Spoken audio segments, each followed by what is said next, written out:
Começa agora mais um Câmara Aberta pelo canal 9 da Blue TV e também pelo canal da Câmara de Vereadores de Itajaí no YouTube.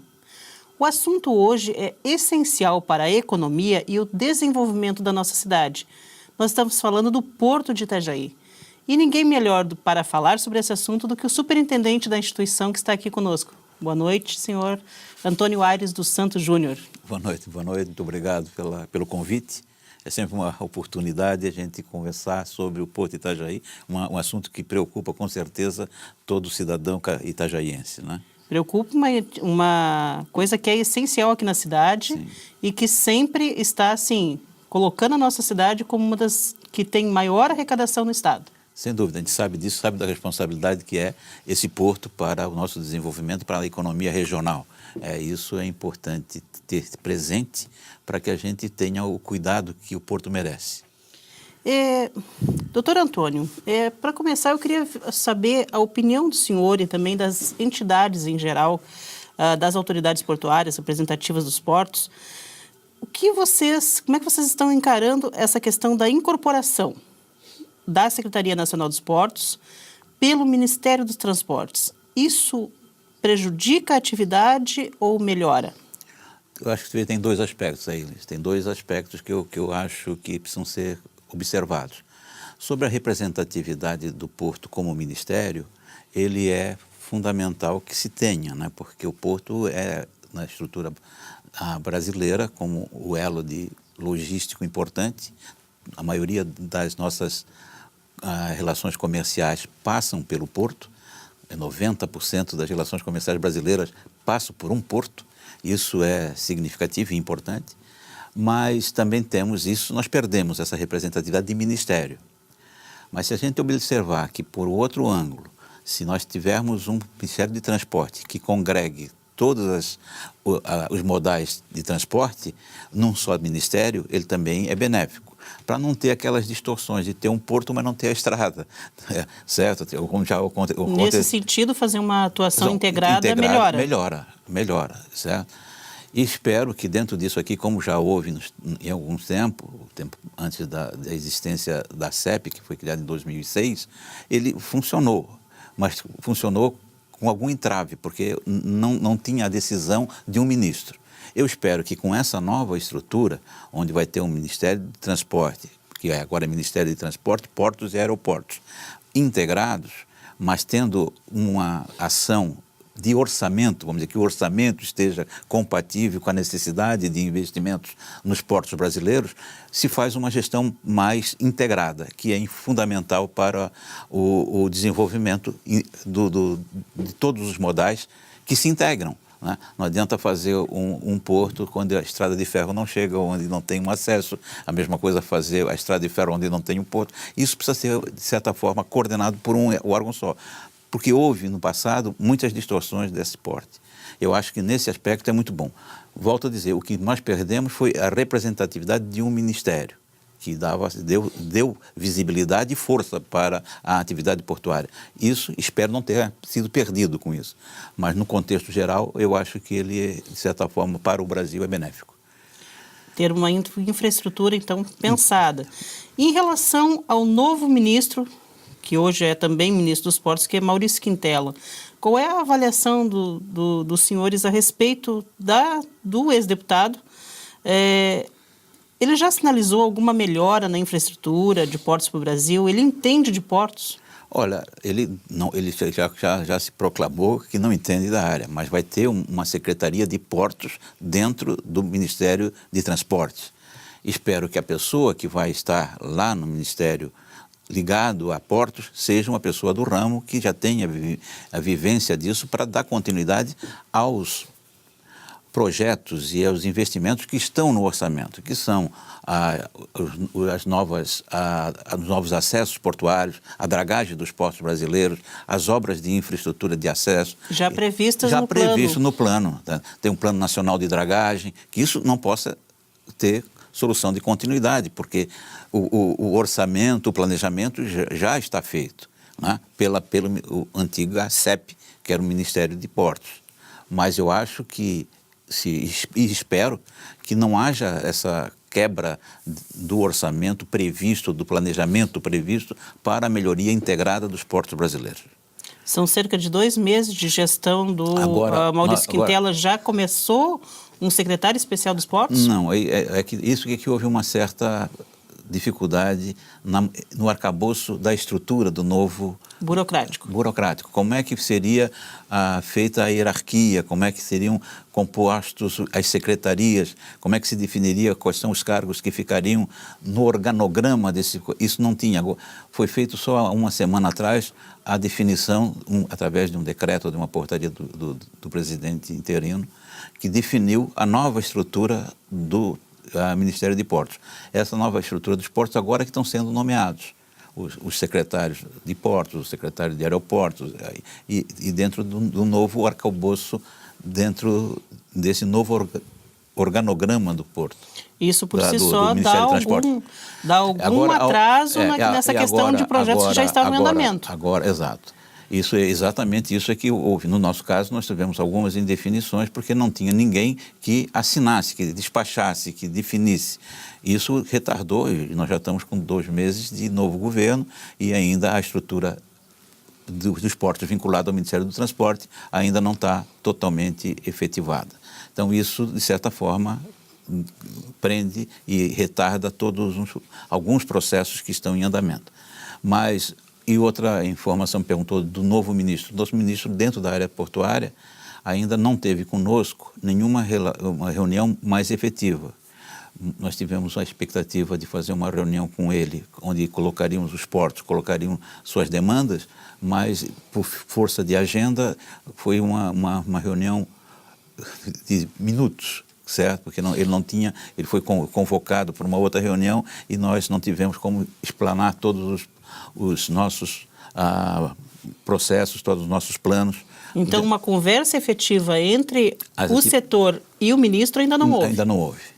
Até porque, certo, não tinha ainda o secretário. Então, nós fomos lá, pedimos uma audiência para que ele pudesse ouvir os portos e ver quais as reivindicações principais que tem. E uma das reivindicações principais que ia ser posta era dos portos delegados. Nós somos 14 portos delegados no Brasil, assim como aqui é delegado ao município, tem os portos que são delegados aos estados. Fomos lá para ver se havia uma flexibilização nas demandas dos portos delegados para que eles pudessem fazer sua gestão independente de uma definição do governo central, Brasília. Porque a lei diz que o poder concedente é o governo federal, mas ele pode ser delegado, se houver entendimento assim, para os portos que foram delegados aos estados e municípios. E isso flexibilizaria bastante as decisões portuárias locais. Doutor Antônio, assim, sanada essa crise política, né? A crise financeira, a crise econômica que o país atravessa, afetou, no caso específico do Porto de Itajaí, houve uma paralisação maior das atividades em função da crise? Olha, no aspecto, vamos dizer, de movimentação do Porto como um todo, certo? Houve um baque no margem direita, no Porto Público de Itajaí. Mas na movimentação do complexo, vamos dizer, Porto de Itajaí composto da margem direita e margem esquerda com a portonave, a movimentação cresceu, certo? A movimentação de contêineres cresceu. O que houve foi uma mudança de movimentação. Nós movimentávamos, de certa forma, de uma forma equilibrada, a divisão era 40, 60, 50, 50 da movimentação.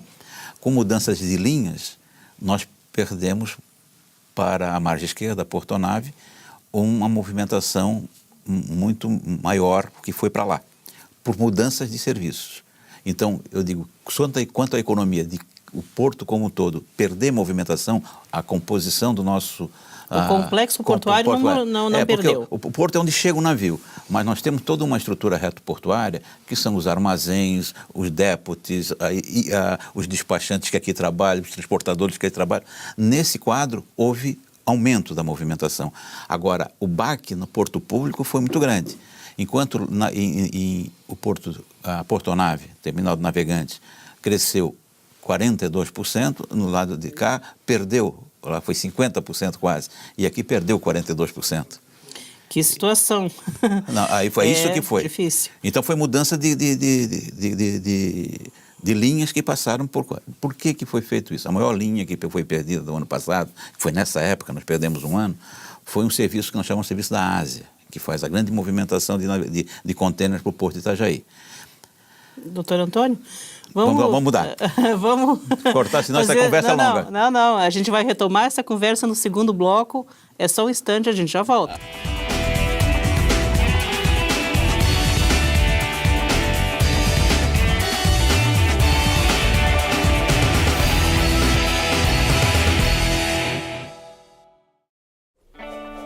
Repolitizar é a nossa nova maneira de fazer política. A Câmara de Vereadores de Itajaí definiu medidas sérias nessa atual gestão. Com o Plano Câmara Sustentável, houve uma reforma administrativa e tivemos uma melhor gestão de recursos. Isso rendeu economia de 30% na verba anual da Câmara e foram devolvidos mais de 10 milhões de reais para a Prefeitura. Isso mostra uma gestão eficiente, comprometida e com resultados consistentes. Venha com a gente repolitizar.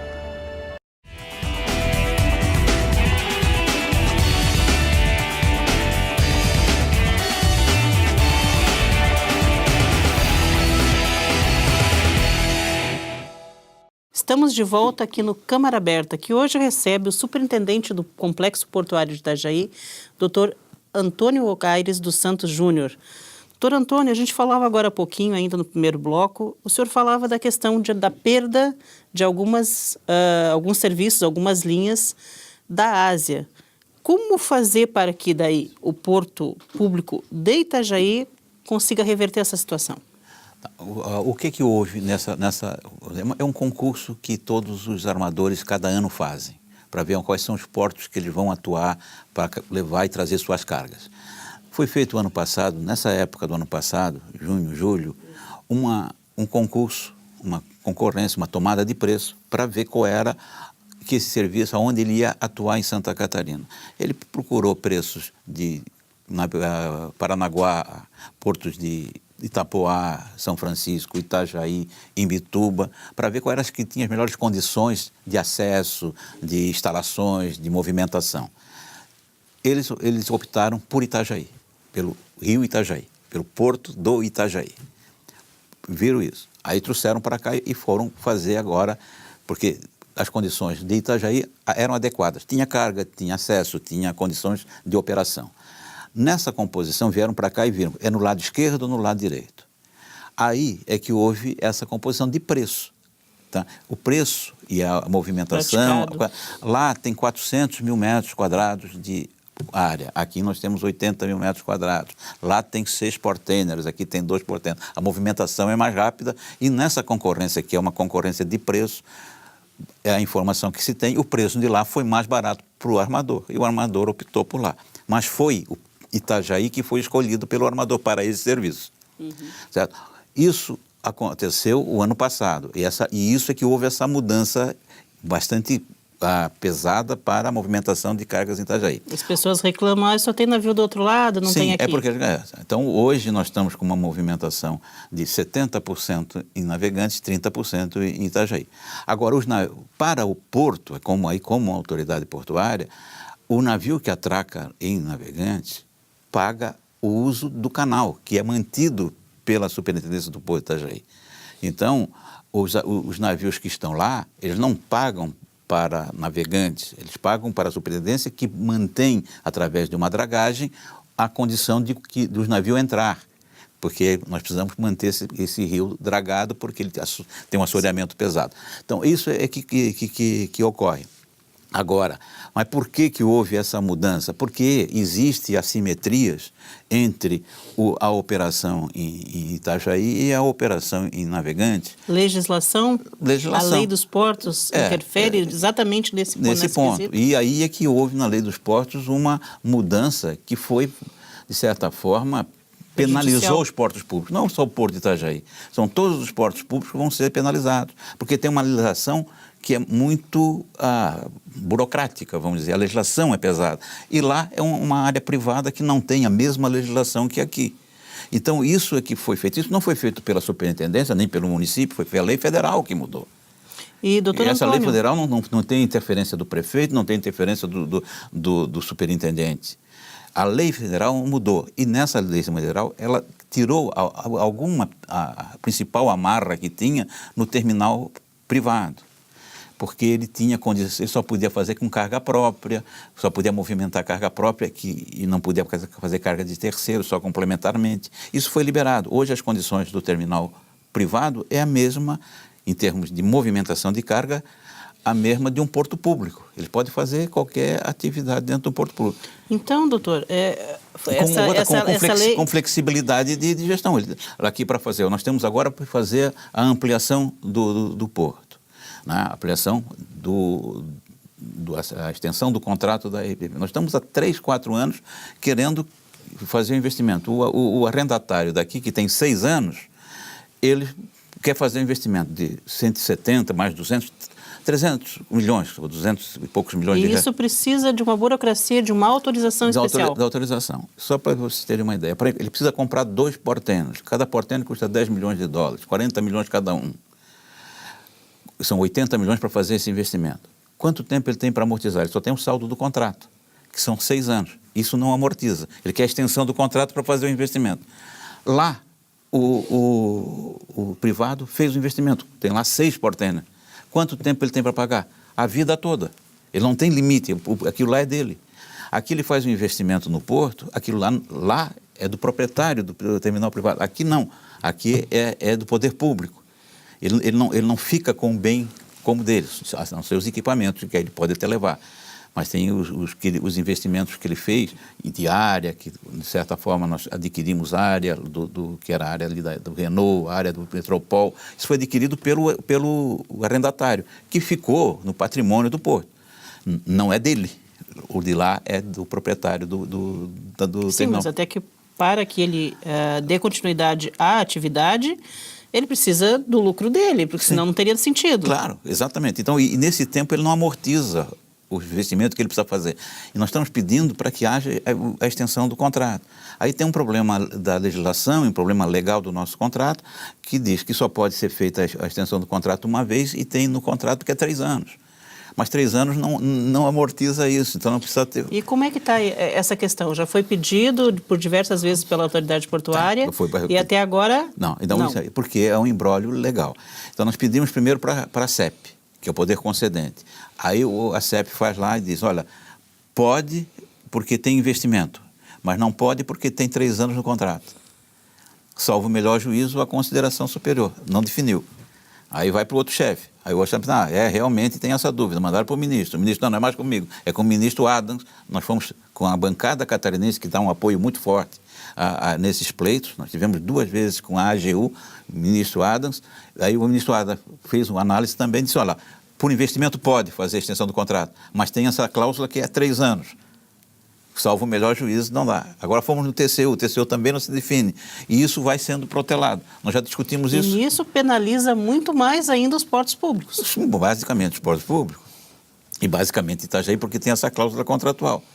E o problema tem que não somos nós que vamos decidir para fazer isso. Quem decide é o poder concedente, porque a lei diz que o poder concedente é o governo federal. Então eles precisam dar essa autorização.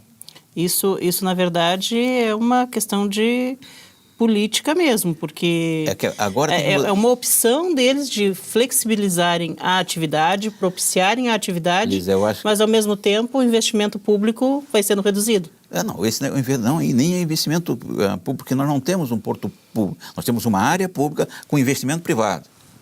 Porque os investimentos que estão sendo feitos ali são de uma empresa que é a maior empresa de armador do mundo e uma das maiores de terminais, que tem 70 terminais no mundo, que quer investir em Itajaí, mas tem esse impacto que a legislação e o contrato define, e não há como flexibilizar, porque o governo não tem ninguém que assine dizendo flexibiliza e permita que se invista. E isso, agora por isso o lado privado pode fazer os investimentos que for necessários. Da maior agilidade e consegue ter um preço melhor. Claro, um preço menor, porque tem menos custo. Aqui, o lado de cá tem que fazer todos os investimentos necessários para fazer o seu negócio e ainda fazer os investimentos para manter a autoridade portuária. E, doutor Antônio, assim, falando já em flexibilização até, vamos pegar a questão da flexibilização da mão de obra. Hoje, o lado de Itajaí, digamos assim, ele tem que funcionar por meio do órgão gestor de mão de obra. Sim. Do outro lado, a contratação é direta. Isso também acaba influenciando no preço final do serviço? Tem divergências. Isso precisa ser bem cuidadosamente analisado. Quando há continuidade do serviço, o quadro fixo porque tem continuidade, ele tem um custo fixo. No lado de cá, quando não tem a continuidade do serviço, só quando chega o navio é que pega a mão de obra, tem que fazer um equilíbrio disso. Isso não é regra geral. Uhum. Mas hoje o impacto dessa divergência existe. Existe que lá eles conseguem fazer um trabalho com um quadro menor. Se é legal ou não, isso é uma questão Um quadro menor e talvez também com uma remuneração um pouco abaixo, é isso? Exato. Certo? Isso interfere diretamente no preço praticado. É o que estava ocorrendo. Agora, o problema nosso não é só esse aqui. Agora, quando tem continuidade do serviço, o custo fixo dilui. Agora, quando é eventual, se tem um custo fixo no navio, ele vai ter um custo muito alto. Por isso que os TPAs são um sistema de certa forma, bom para o dono do terminal, que ele só pega a mão de obra na medida que tem navio, certo? Mesmo que seja um pouco mais caro, mas não tem um custo fixo. Isso é o grande diferencial. Mas hoje, como está muito assimétrico. Doutor Antônio, a gente precisa fazer mais um intervalinho, mas a gente na volta já continuamos com esse mesmo assunto.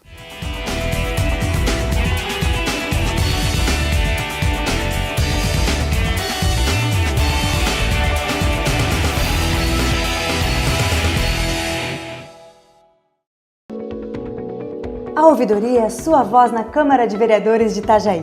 Ela está aqui para defender os interesses do povo, orientando, respondendo com clareza e, acima de tudo, assegurando os direitos do cidadão. Por isso, na hora de dar sugestões, pedir informações ou reivindicações, é só ligar 0800 648 3040. Fale com a ouvidoria e exerça sua cidadania. Uma campanha da Câmara de Vereadores de Itajaí.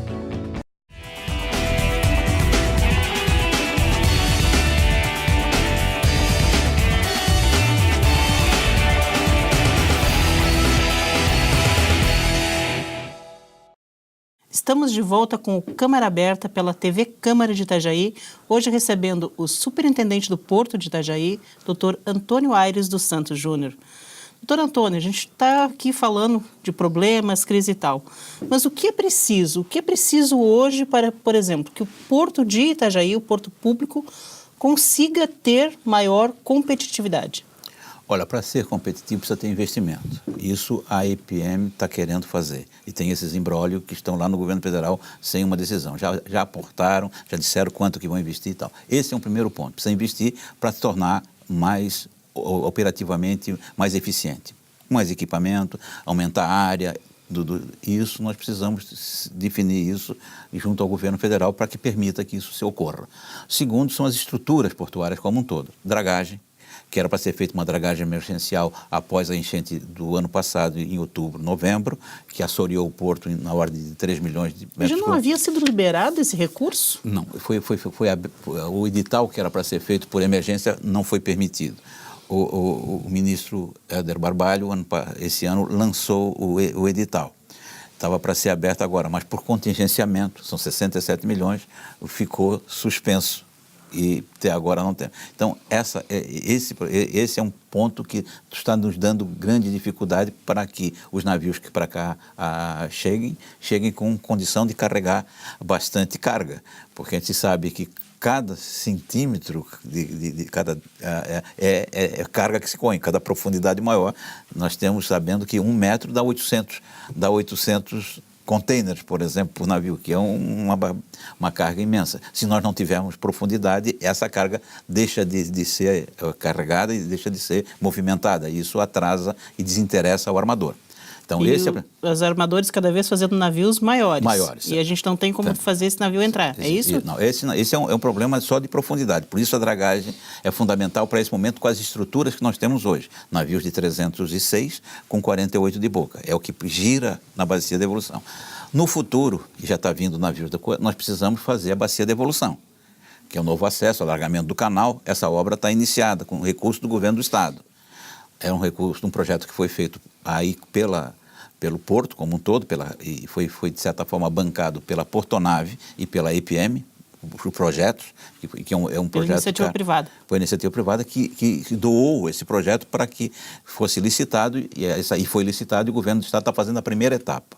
Essa primeira etapa, que esperamos que termine no ano próximo, que a obra começou agora, são 12 meses, então nós estamos em julho... Até meados de 2017. 2017. Então a obra dará condição de se fazer navios de 336 metros, que aí, navios que já estão operando na costa brasileira, que se nós não tivermos, eles vão para outros portos que podem entrar. Então, esse é fundamental para que o futuro, o porto esteja competitivo.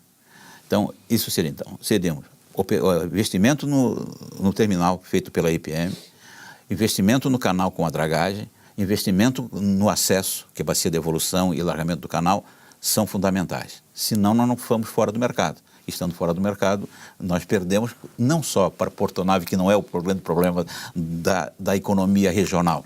O problema nosso é que está vindo a Itapoá sendo com bastante condições físicas de acesso, o porto de Paranaguá, que melhorou as suas condições e agora conseguiu o Pontal, um porto de grande capacidade de calado, de estrutura, de área, que está sendo iniciado, recebeu a licença ambiental. Esses são os nossos grandes problemas de futuro, mercadológico, porque aí haverá o crescimento dos contêineres, que deve crescer à base de 5% a 10% ao ano, ele poderá ser absorvido por estruturas que já estão sendo construídas ou que estão ampliadas. Isso. Esse é o grande complexo de Itajaí não pode ficar à mercê dos outros. Por isso. Então, esse é o grande problema. Então, nós precisamos fazer a dragagem para mantê-lo com condições de receber navios com calado e também fazer as aberturas do canal para permitir que esses navios entrem.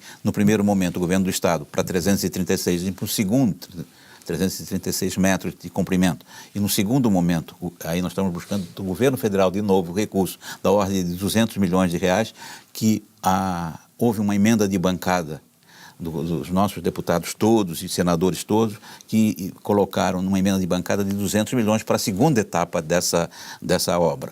Então, mas isso não precisa estar no orçamento, precisa estar liberado o dinheiro. E esse é o grande problema atual do governo federal. Contingenciamento. Sempre. E o outro problema que nós temos, que precisa para deixar o nosso porto adequado, é terminar o berço 3 e o berço 4. Hoje está operando só com 2? Só com os preços arrendados. Com o berço arrendado, que é o berço 1. O berço 2, desculpe, o berço 1, que estava pronto, também tem uma restrição, que houve um problema de ceder uma área de 50 metros e está precisando ser reforçado. Então, nós temos um berço e meio arrendado. E o berço 3 e o berço 4 está em obra, está inoperante. Hoje não pode vir navios de outros serviços. Por exemplo, nós estamos trabalhando para vir soja, para vir veículos, mas o berço tem que estar pronto. E o berço não está pronto desde 2014 em obra, que era para terminar no final do ano passado, mas também em 2014 deixou de vir dinheiro, porque houve umas restrições de orçamento ou de caixa do governo federal. Esse dinheiro é do governo federal com convênio com o Porto, um governo de 135 milhões, e deixou de vir. As aplicações que já estavam direcionadas no orçamento foram canceladas exatamente porque houve uma quebra de caixa. Isso. Então, nós tínhamos que receber uma parcela de 35 milhões 750 em setembro de 2014, nós só fomos receber a parte foi feita em parcela agora um ano depois. Então, isso retardou todo. Aí o empreiteiro fica lá e diz, eu não tenho como fazer a obra se eu não ter. E tem um outro problema, que é um problema técnico. No decorrer dessa obra, se encontrou para cravar as estacas, no fundo, a 18 metros, uma laje de concreto. Aí não dá de cravar a estaca, isso não estava no orçamento, tem que fazer um projeto. Então, além dos problemas financeiros, tem problema técnico. O que é que nós estamos pretendendo agora? É que, e estamos lutando para isso, é terminar o que o governo dê dinheiro, que não é tão significativo dentro do contexto, mesmo que ele não liberou a última parcela de 33 milhões e 750, que ele libere 8 milhões para que se acabe o berço 3 e permita que novos navios, principalmente de ovas cargas que estão sendo negociados com o porto, que seria a movimentação de soja, ou próprio mesmo de veículos, possa ser operado ali. Então, qual é o nosso grande problema atual? Por exemplo, o Porto de Itajaí, desde 2009, 2008, com a enchente de 2008, nunca teve os berços adequadamente corretos. Ou era um que estava em obra, ou era outro que estava em obra. Então, nesse período desses últimos 8 anos, como estrutura portuária de atracação, nós nunca tivemos condições plenas, como tem o terminal privado da Porto 9, que tem 3 berços. Não bastasse o problema financeiro, o problema legal, a questão de preço, a natureza também não está ajudando. Não está ajudando. Tivemos que cair o berço em 2008, perdemos 2 berços. Começamos a luta para a reconstrução. Quando estávamos reconstruindo, conseguimos, em 2011 veio uma outra enchente e caiu outro berço. Aí precisamos reforçar o berço 3 e o berço 4. Conseguimos, depois de muito tempo, fazer o convênio e fazer a obra. E agora veio mais essa catástrofe financeira, né, do país, que os recursos que estavam vindo, poderiam ter vindo regularmente, não vieram mais. Então nós tivemos 3 catástrofes. A catástrofe da enchente de 2008, a catástrofe de 2011 e a catástrofe financeira de 2014. E doutor Antônio, bom, eu não queria acabar o programa só com catástrofes, né? Eu quero que o senhor nos dê uma perspectiva, uma perspectiva, assim, sanando-se logicamente todos esses problemas, esses entraves financeiros e de legislação.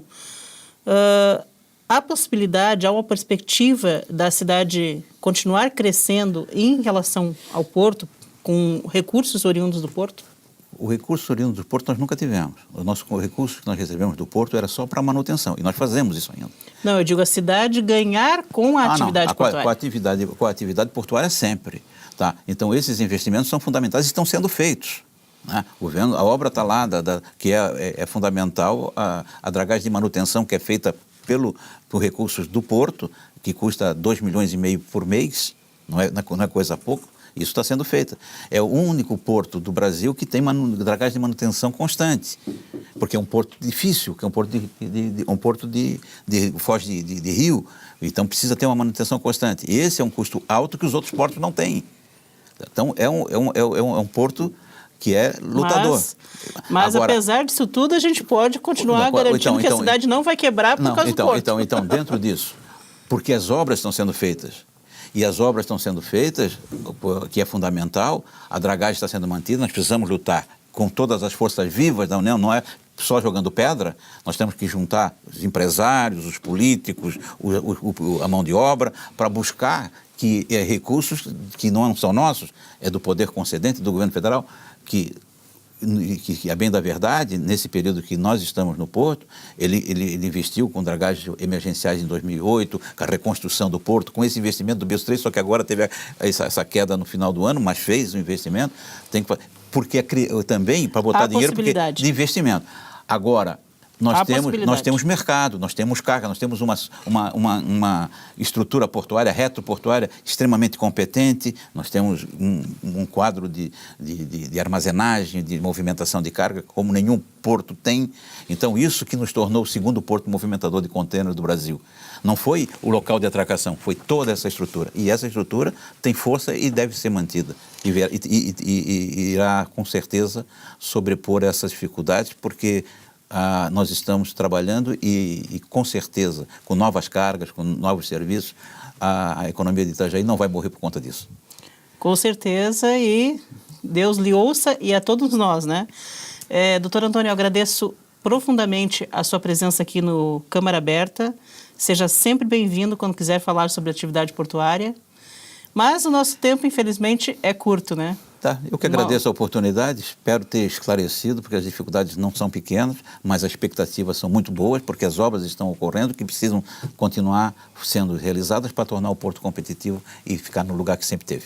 Muito obrigado pela sua participação. E até o próximo programa Câmara Aberta, aqui pela TV Câmara de Itajaí.